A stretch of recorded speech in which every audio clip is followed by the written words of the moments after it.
Certainly, I believe that we should be decriminalizing and destigmatizing sex work.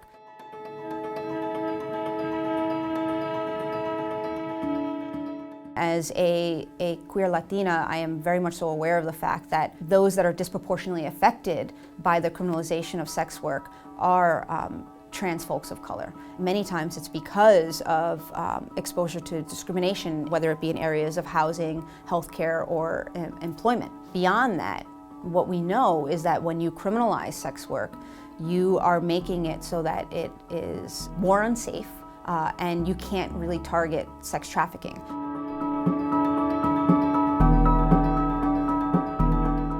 The idea behind prosecuting ICE, well, there are several, but it's the same idea when we talk about police officers being held accountable, that you should not be allowed to hide behind your badge and do harm to others. I have police officers in my family. I'm not anti-police officer, but any good police officer would tell you they're pretty anti-bad cop too. Particularly in Queens with ICE agents, we need to be sending the message that we are protecting our immigrant neighbors, especially in the most diverse borough in the entire country.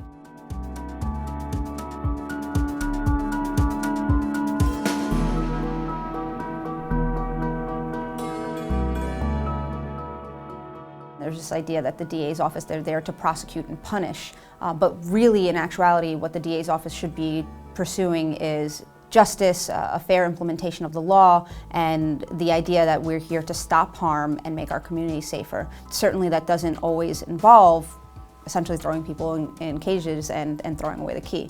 Defense attorneys, they meet their client for the first time and they build a pretty intimate relationship, and not just with their client, but with their families and members of the community. We're out in their communities getting to know them. We know that our clients are more than just this harm that they may have caused. And we know that our clients are these really complicated beings with trauma histories, and you can't discount that when we're going through this process.